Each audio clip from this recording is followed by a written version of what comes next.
Good evening. Good evening, afternoon, everybody. I hope you're well. Let me just make sure that my sound is working. If someone could raise their hand, they can hear me properly. Is that good? Okay, great. Thanks, Gail. And I was going to say raise your hand if you can't hear me, but if you can't hear me, there's probably not really much of a point in you raising your hand. So this is the most exciting thing I've done professionally, I think ever. I hate to say that, but yeah, this is like the most exciting hour I've ever had professionally ever. Let me just tell you a little bit of background about why I'm so ridiculously happy right now. Um, it has nothing to do with all the cars that I own or anything else. This completely has to do with this class. So I've been running organic acids tests for over 20 years. And the first 10 years of running them, I had no idea what they meant. I just knew it was a really important test, so I would run it. And about 6 years ago, I started running organic acids tests on every new patient, not just the really sick ones, but every new patient. And since then, my understanding and learning about this test as it applies in the real world is just skyrocketed exponentially. I actually really understand it now. And then, you know, about, I don't know, sometime last year, I met a teacher who's one of the leading experts in organic acids, and he and I meet once a week now for a couple hours, and I'm being trained at the highest level that I could imagine in how to do this work. And so the level of excitement for me is primarily because I really understand this now after decades of struggling with it. And I understand how it's just the most powerful tool that we could possibly have. And for most of us in practice, it's just sort of sitting around and we know it's important, but we're not exactly sure how to utilize it properly. And so if I can be a conduit to teach you all as much as humanly possible about the value of this test and how it relates to our patients in the world in general, then that just would just make me ridiculously happy. And we had a huge level of interest in the course, which you know, I really didn't anticipate. So anyways, I'm super, super happy because it's the thing I'm the most interested in right now professionally, and it seems to be, that's true for a lot of you as well. So we're going to do, I mean, I could talk for hours about this, as you probably could tell already, but I want to keep it real, and we want to deal with the questions that have come in and questions that you guys may be asking now. So we brought in Leslie, who many of you have probably already spoken with, who is in charge of all questions and all answers and stuff. And I thought that we'd have her field questions and her also go through questions that have come up in the last week since we sent out the announcements about the course. So we can make sure that you guys get everything covered that you've been wondering about. And then if we have time towards the end, as you can imagine, I loaded a whole bunch of organic acids profiles in here. If we have time to go over some tests, I don't know if we will or not because we only have an hour for this. But if we do, I'd be happy to go over a bunch of labs because I got a bunch of them just sitting here for the end of the class if you want to stick around for that too, okay? And let's see, Leslie, let's deal with the priority first though. I would love it if we could just, get questions that have come in that either a lot of people are asking or that you see coming in right now. And for those of you that don't know, Leslie Stewart is our tour guide for today and is a wonderful person at the Kalish Institute that helps us with a lot of different things, including educating doctors and getting you guys signed up and oriented for classes and stuff. So Leslie, can I turn it over to you for a moment? And Absolutely. Thanks, Dan. Excited to yeah, be here tonight on this exciting topic. And before I forget, I want to dive into some questions that were sent, as you mentioned, this week. mhm. For sometimes folks can't be live on the call, but I want to just put out there to the folks that are listening tonight that we are going to have just a special offer to those doctors that are really ready to enroll that we'll share with you at the end of the call. So I just wanted to put that out there before I forgot. Okay, thanks. Um, yeah, so let's dive in. Here's a great question from someone that sent this in this week. What types of patients and what conditions can we use with this test? Okay, so this kind of goes back to my history too, which is that, and I think for most of us that have been around in functional medicine for a while, is that this test was always reserved in my mind for the really sick people that I couldn't figure out with my other basic testing that I did. And I kind of saved it for the super chronically ill, autoimmune, chronic fatigue, Lyme disease, mold patients, that kind of stuff. And then, when I started to run it on every single patient, this whole other world opened up because I was just used to seeing organic acids in the chronically ill. Now I was seeing organic acids in children and organic acids in older adults and organic acids in professional athletes. I've done so many athletes. And there's different levels of understanding and interpretation for each one of those scenarios.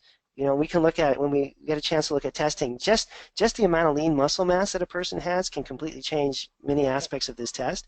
So now I feel totally confident in using this test for patients with anxiety, depression, insomnia, sleep problems, patients with energy, mitochondrial issues, recovering from cancer, trying to prevent or reverse diabetes, trying to prevent or reverse cardiovascular disease, all the oxidative stress markers, mitochondrial markers.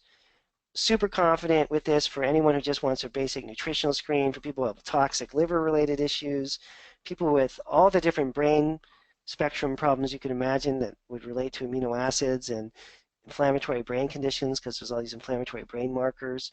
As a matter of fact, let me just, sorry, this is like evil, but this is the problem with not having, I'm in control of the webinar even though Leslie's asking the questions. I'm just going to skip through the test and show you the different sections and then you can see.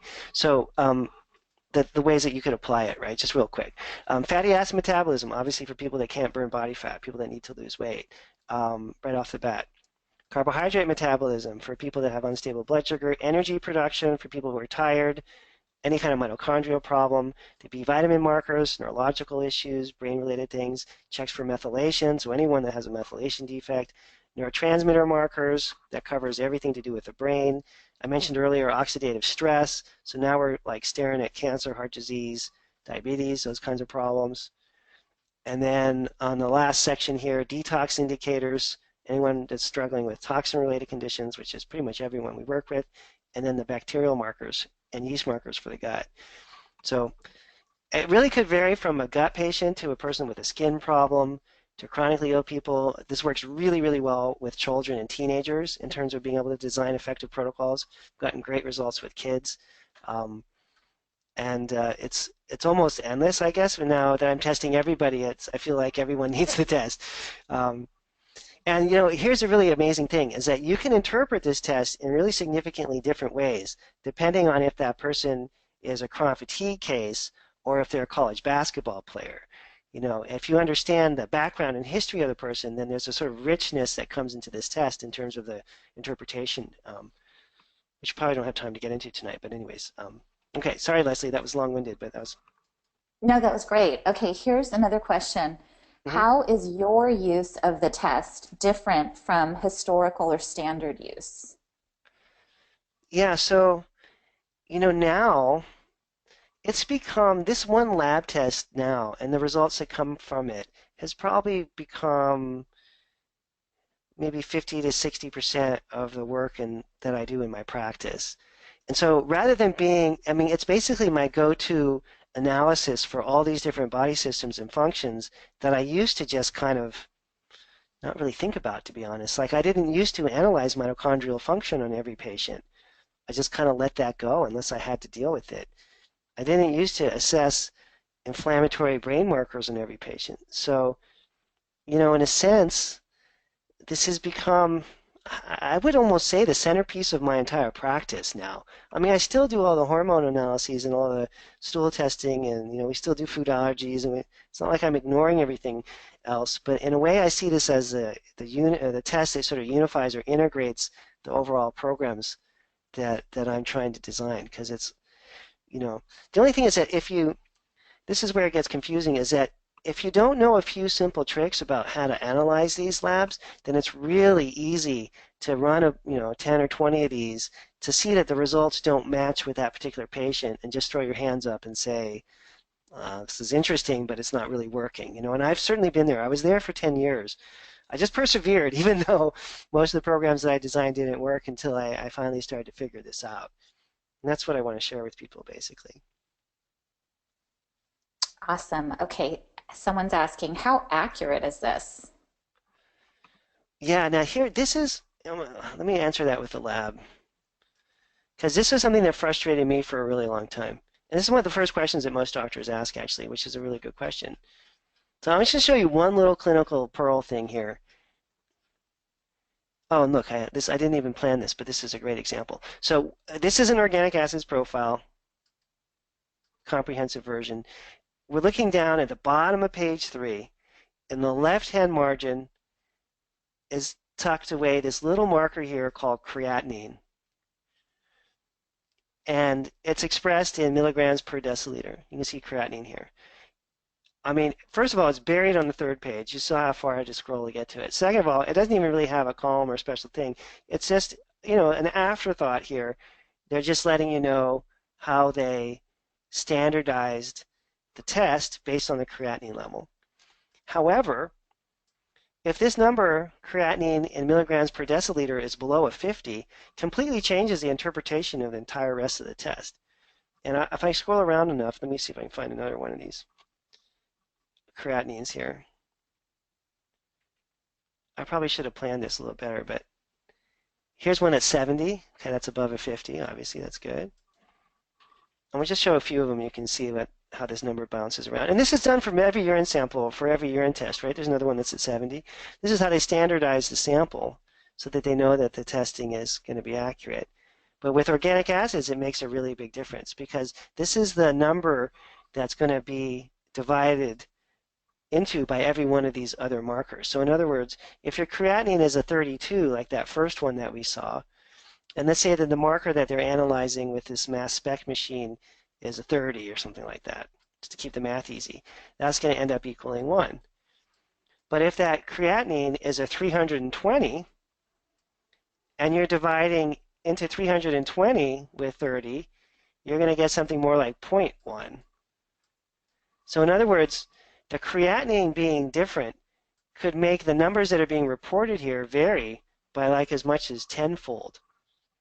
And nobody ever tells you that, right? So the most important number on here to look at is the creatinine. If the creatinine is really low, you can adjust all the markers here. If you've ever seen a test with all low markers or all high markers, if the creatinine is super high, you can also adjust the markers depending on what it's showing. So, rather than just running this test like I did for so many years, seeing a gazillion high markers and then not understanding why that was happening, just a simple thing like knowing that the creatinine will move these numbers one way or the other completely changes your level of interpretation of the test.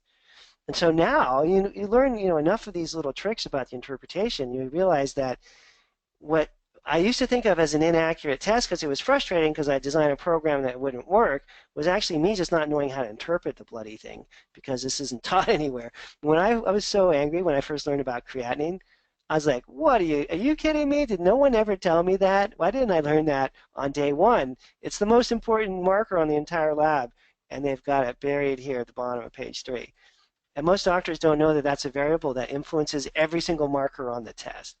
So it's stuff like that that you just have to know. And then once you understand that, then the test is incredibly accurate and incredibly relevant for patients, but without that kind of little specialized knowledge, it seems like it's wildly all over the place, which is not. Okay, great. Here's a question. Let's see if you Mhm. already addressed this, but it says, why is this test so important when it often seems to not help patients that much, or it gives too much or too little information? Yeah, that's kind of what I just said, but let me show you Mm-hmm. a more detailed example of that. Like, let me see here if we can find. Yeah, this is a good example here. So sometimes you'll get a lab back, and you'll see that almost all the markers are really elevated. If the creatinine number is extremely low, that's going to falsely elevate the various markers on the test, right? Because the denominator, the bottom part of the fraction, is a big number, which yields you an overall big number. So you can get false elevations on this test and have to adjust for that with the creatinine. And sometimes you see the opposite pattern as well. Well, you'll see a whole series of markers, like a whole page of markers that are incredibly low. All those things mean different things are going on. Let's see if I can find a super low one here, just as an example.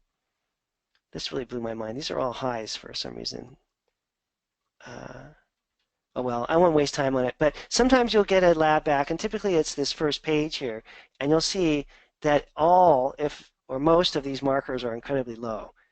That actually means that, assuming the creatinine is in the right range, that actually means that the person has a hypometabolism and that this whole mitochondrial system and fat burning and energy production is actually really shut down. And the lab report, this is when my main frustration is that the lab report doesn't tell you any of this. The lab report just gives you this generic computer-generated total waste of time and misleading bunch of statements about what supplements to give. They don't give you any kind of context. So you could get some of your worst patients, and we see this every week in my training program. Every week we'll have a series of labs submitted, organic acids that new doctors are running, and we'll see the entire first page in the lower quintiles. The computer doesn't think anything is wrong and won't report that. And those are the people with the worst possible metabolism who are storing body fat like crazy and can't lose weight even if they're just eating lettuce and cucumbers all day long. And yet the computer doesn't even think it's a problem because it's not spotting the pattern. So I'm really trying to focus now on these details, these patterns, these things that are hidden in the test and that are not reported on the generalized lab report which is, again, in my opinion, misleading at best to just look at what the lab is spitting out as a result. Sorry, I get a Okay, little here's passionate about this, but it's no, it's such a good test. Here's the thing is it's so frustrating because it's such a good and accurate test if you understand it. And I spent so many years not understanding it that I'm kind of maybe a little evangelical about this now. it's going to help everyone. Right. Is there any new is there anything new about organic acids testing? Someone's asking. Oh yeah, that's a good question. Yeah, we got actually one thing that's actually super cool. I just started doing. Um, I can't show that lab because I didn't black out the names on it, but I can show you like an example here. Let me see if I can find one. I can maybe try to describe this. These are all messed up in a certain way. Let me find a better one here. Here we go. Oh, look, I found one. Ha! Okay. So now, you see, here's an example of what I was saying. All these markers are in the first or second quintile. And the computer is not flagging much except for isocitrate. This is your worst case scenario with many patients. But the computer is not telling you that anything's wrong. So this is what Dr. Lord calls a hypometabolism, right? Everything is completely shut down. This is the worst possible patient you could deal with. And yet the lab looks like it's okay unless you understand how to interpret it. So one of the things that you can do, and I just started to do this in the last year in my own practice, to provoke reactions, because these are organic acids, right? We're measuring acids, and if the person doesn't have sufficient amino acids, especially specific amino acids, sometimes you can get negatives on this test or very low levels that if you give a specific amino acid powder prior to doing the test, you can then provoke a reaction with. And for those of you that do like chelation testing on heavy metals, it's the same basic concept. You can run a heavy metal test, but if you do a chelating agent, it provokes the dumping of the metal and you get a more accurate lab. So you can give a specific amino acid formula the day before you do the test to provoke the organic acid reactions and get a more accurate test that way, which is really helpful. Sometimes it's frustrating when you get these tests back and everything is low. Okay, oh, you know what? I know you wanted to take a quick tour. Oh Um, yeah, right before we go on to more questions. yeah, let's do that. Okay. And here, let me grab this and show everybody. So this is and this it's very hard for me to communicate this through email, so I just want to show you guys what you actually get if you take the class. So there's the obvious, which is the curriculum, and that's over here, and you can see this on the website under our courses section. And these are pre-recorded lectures that I've recorded on every aspect of the test, and we get into liver detoxification, big section on the brain, all the different issues that we're talking about right now. Okay, that's pretty straightforward. But what's not that straightforward, is complicated and hard to explain, is the actual community. So when you join the course, you also get access to what I'm showing you right now, which is the community. And the community has content going back many years, which is extremely extensive and pretty amazing. As an example, we have a case study library where we have, at this point, I think, several thousand case studies. So let's say you're really interested in organic acids profiles because you're taking the organic acids test and you type in organics. You'll see, at this point, I don't know how many, you'll see case studies. Here's case study number 1759. I think we're over 2,000 now. We have a couple thousand case studies in here that cover everything you could possibly imagine, from vegan diets to discussing insurance and practices, okay? There's a huge amount of information in here. And each one of these case studies has got a video that's associated with it you can listen to or watch, and then it's also transcribed. So the learning happens in my mind from cases, and I think of the lectures as, it's like your textbook. But the lab, if it was a chemistry class, you have the lab and you have the lectures. The lectures are great, and I'm really into it, and I put a lot of energy, a couple years of energy into creating these lectures. Okay, they're as good as I can make them. But the case study library in and of itself is just incredible because you can watch and listen to case after case after case. You can see the labs, you can see what the patients and doctors are doing, and you get kind of like a reality check on that. And then in addition, when you get access to the community, you get access to all of our content that's relevant. So it's not just the organic acids testing, but it's all the case studies and all the information that we have on, there's other kinds of topics too, like you could put in like legal issues, right? And you can watch this video. This is Michael Cohen.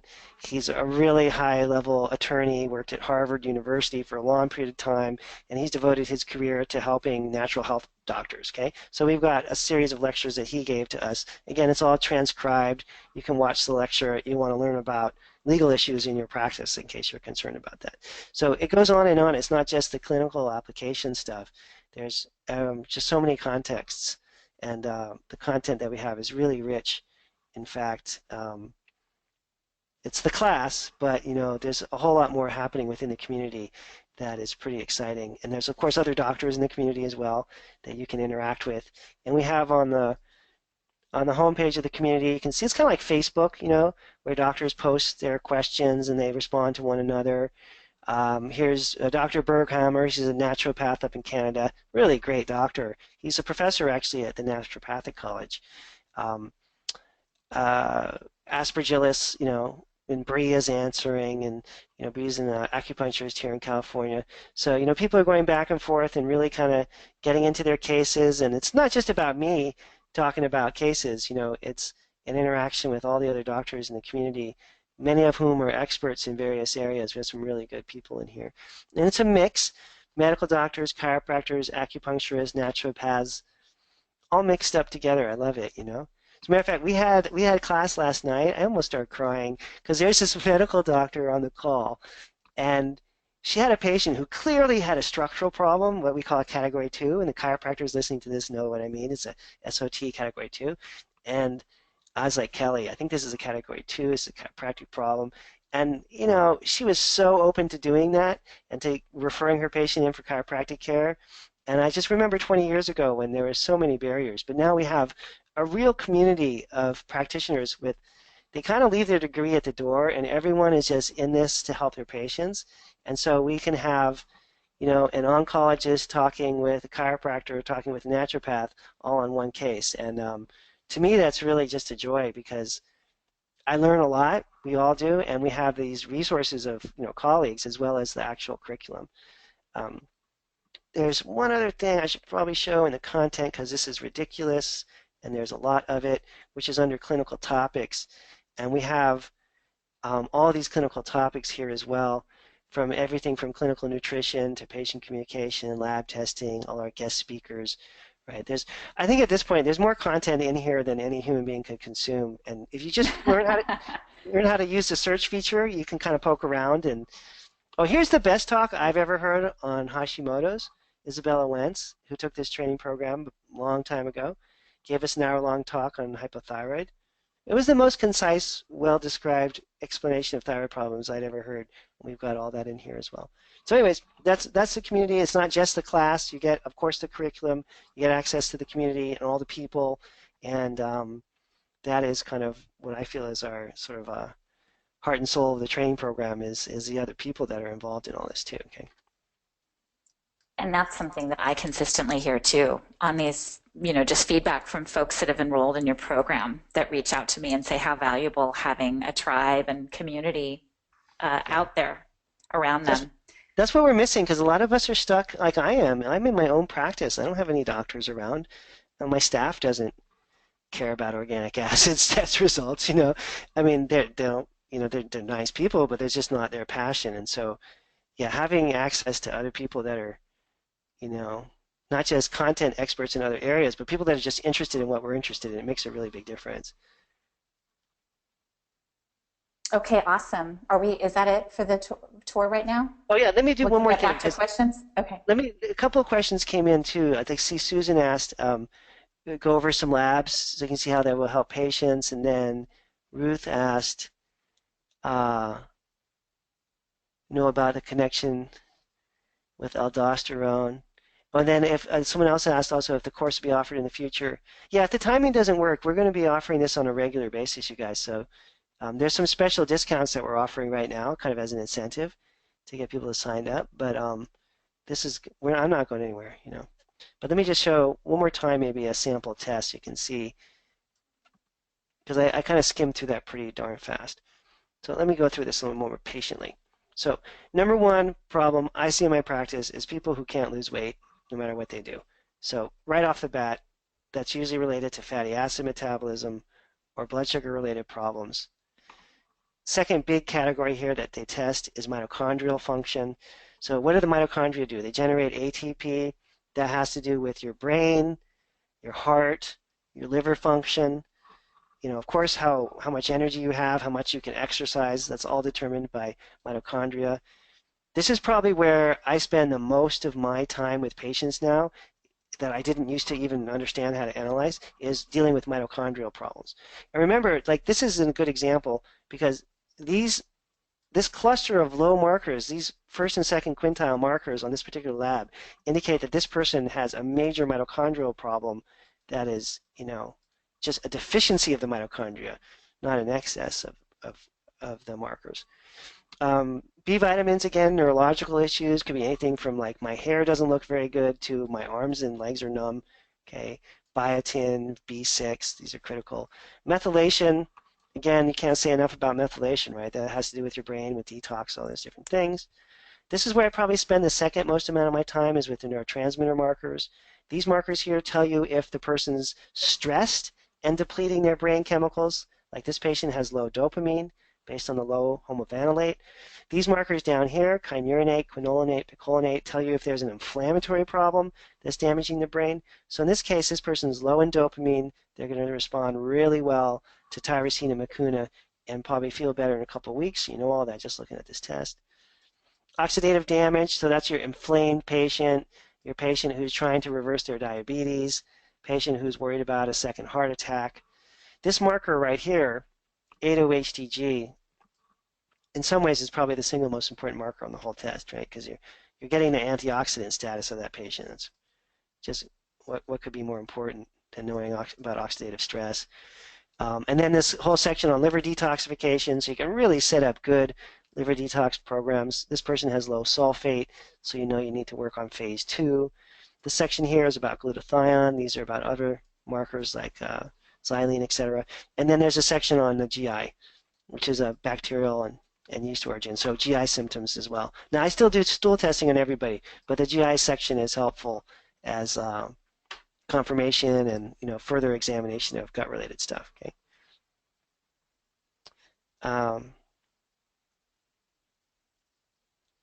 All right, let's see. Other questions, Leslie? Should we go on and then? Yeah, absolutely. There's more. Someone asked Dan, what's your connection with Dr. Lord these days? Oh yeah, so I thought I was getting kind of old. Like this is how full of myself I can be. I was like, oh, I'm kind of old. I'm in my 50s. what am I going to learn now in functional medicine? Kind of been there, done that. And I got to that point after 20, 25 years. I kind of thought I knew something, you know. I did. I had a phase of that, and I got complacent. And then Dr. Lord came along, Dr. Richard Lord. I don't have his book right here, do I? Oh, it's right over there.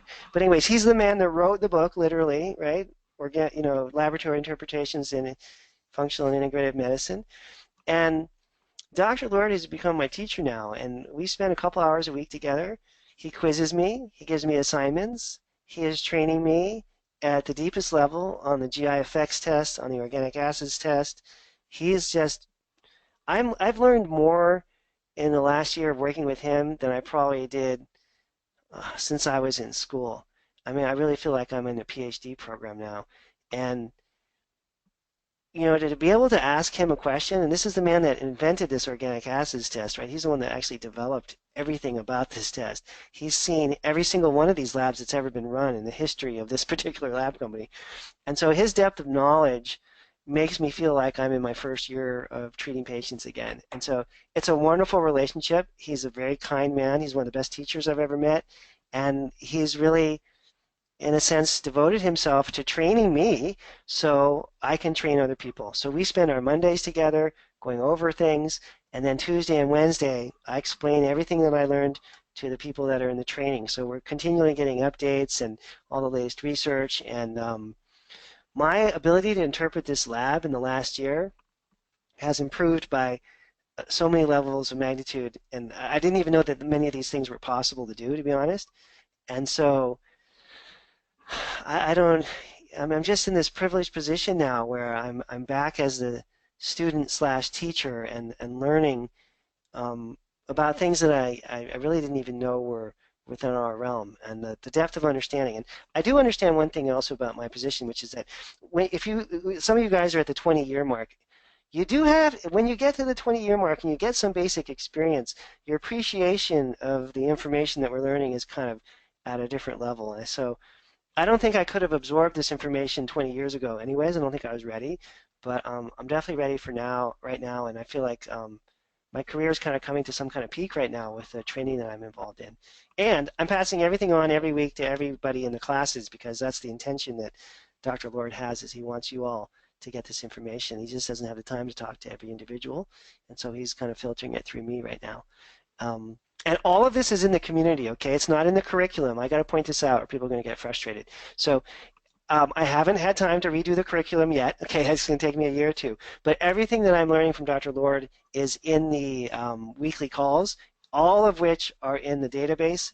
Everything is recorded. It's all sitting right here for you guys. So you get the latest stuff every week that you just have to search around. And if you have questions about that, I can show you how to do that, okay? Oh, let me see. There's uh, a couple other questions that I got on my email too here. Um, let's see. The depth. Mandy asked about the depth into the metabolism that underlies these organic acids markers. Yeah, I mean, I try to do that as much as possible. If there's not enough of the science in the class, then you can just ask me and I can give you more information on it. So like the way that I teach all these courses is in the language in which you can explain this work to a patient because I find that it's hard for doctors sometimes to take the complicated stuff and explain it. So if I've dumbed it down too much, Mandy, for someone like you, and you want the really heavy-duty biochemistry version of this, just let me know because I have all that information and I can give that to you as well, but it's not necessarily baked into the course. Um, oh, and then Michael, hey Michael, I haven't talked to you in a while. The details about the amino acid loading is complicated. Okay, so you can get the formula from metabolic maintenance. Michael, if you want to email me later, I can send you a link or describe how to get it. But the interpretation of the challenge testing is really complicated. I'm still working out the details on that, just so you know. Okay. Um, let's see. Let me just make sure I got the comments. Um, Yeah, let's see. This test is done by Genova Labs. There's also a lab company called Great Plains that runs these, and a lot of the students in the class use Great Plains. Um, I prefer Genova. It's just sort of a personal preference thing.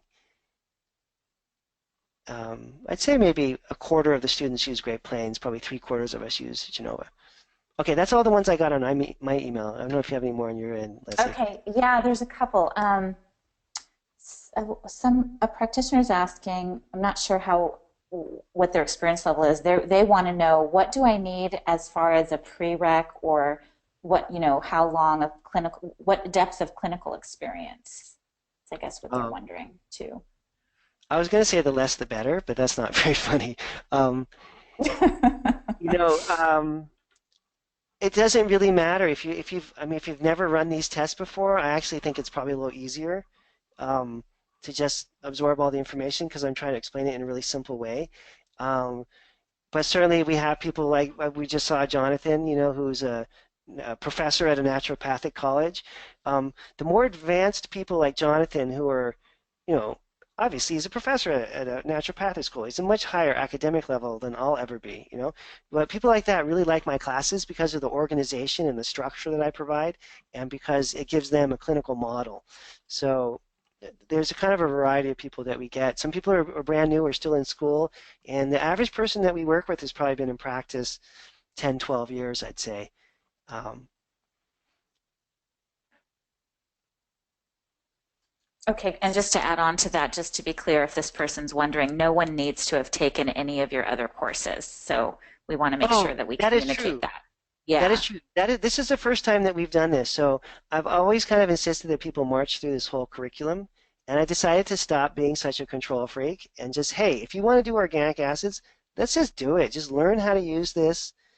When you sign up for the class, by the way, you get full access to everything.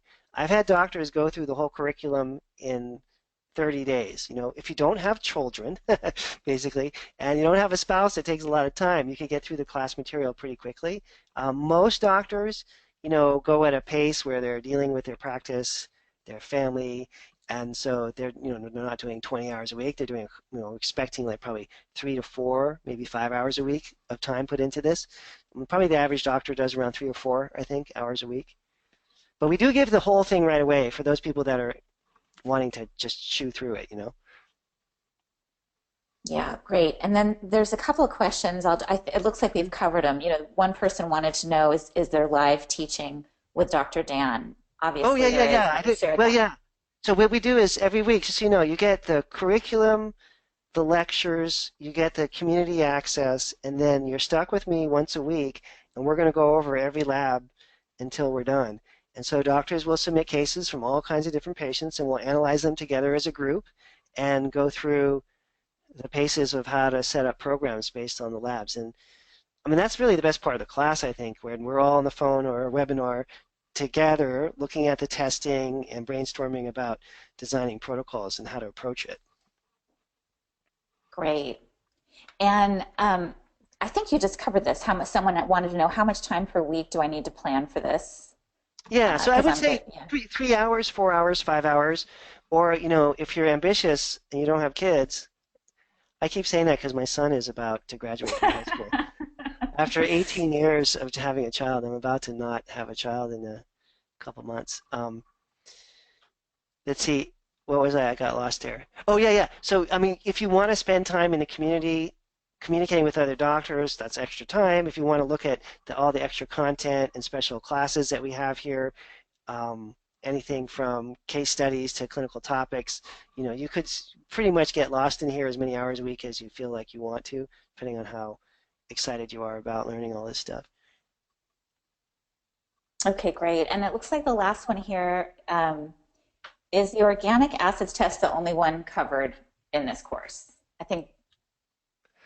Yeah, yeah, it is. We just look at the lab, but I mean, all the different facets of it. So to me, that means we're looking at brain function, inflammatory brain problems, stress-related brain problems. We're looking at detoxification. We're looking at mitochondrial function. So there's these huge topics, oxidative stress, but they are all, or methylation, they are all tied right back to the organic acids lab in some fashion or another. But to me, like a brain program is pretty expansive. In other words, how can I say it? The Let me show you here. Is that if the brain markers show up as the main problem, we don't we don't just treat the marker, right? It's not just like, oh, this marker, like here, like this patient here, it's a perfect example. So this homovanillate is low, so we know right away this is a dopamine case. But that doesn't mean we're just going to give some tyrosine and keep our fingers crossed. That means now we know, oh, okay, this is a primary brain problem. It's primarily about dopamine. What is everything that we know about dopamine, how it gets messed up, how we can fix it, how is that all going to work? So what's the major reason why people have dopamine problems? Could be from stress, could be from neurotoxins. So first thing you do when you look at the dopamine marker is you think, I wonder if there's neurotoxins present. And you look at the detox markers, and you're like, oh, well, there is. Not only is there a detox problem, but it's a problem with sulfate, which is one of the primary nutrients that's involved in dopamine production, right? So if you don't have enough sulfate, you can't detox, you can't make dopamine. So right away now we know this person's got major sulfation problems. We got to dump not just a bunch of tyrosine, but probably a bunch of mucuna. They're going to have B6. So it's not just like this one marker means this one thing. It's more about how to integrate this into comprehensive protocols. Same thing with mitochondria. If the mitochondria are crashed, we have to figure out why. So it's not something that's done in isolation. The test, and that's what I was trying to say earlier. The test, in some ways, to me, is like a way of integrating all these different things that we do in our practices. Oh, and Awesome. Mandy just sent me a text message. Yes, this is recorded, Mandy. If you want to listen to this later, you're welcome to. Okay.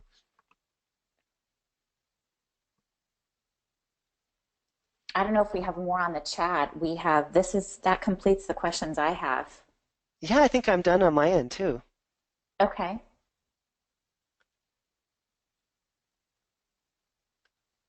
Well, I will share. This is a good time then before we close up this webinar Yep. that we want to reward and support the practitioners. If you're someone who knows that you're ready for this course and has been ready to enroll, whoever signed the first 10 practitioners who enroll in this class after this webinar are going to have an opportunity to hop on the phone with Dr. Dan and discuss your functional medicine goals, your practice goals, any questions you have.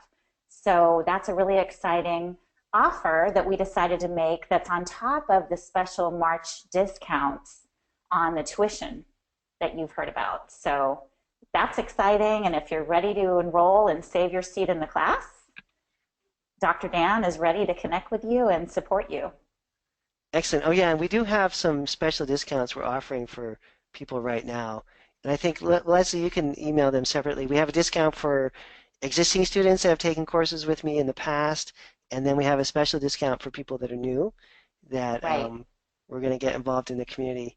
And I'll tell you guys, I mean, 2 or 3 patients into doing this, you'll have covered the entire course fee. I mean, I was thinking about this earlier when I was walking around.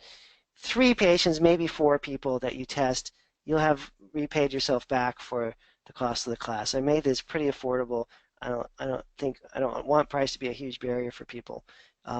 So we really want people to jump in and let's see. Let's see. We had one more question that came in. Again, about organic acids with Great Plains. It's fine to use Great Plains if you want. And then Skip asked about the follow-up. Usually I do 6-month follow-ups. That is typical because there's certain parameters that should change at the 6-month mark. Certainly could do a different protocol than that. Some patients maybe stretch it out a little bit longer, but that's around the time when you really start to see significant changes. Okay. All right. Thank you, Leslie. I guess we're wrapped up with all the Awesome. questions.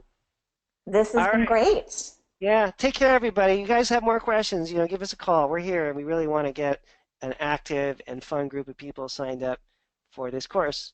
Okay. Take care, everyone. Have a good Good night. night. Thanks, Leslie.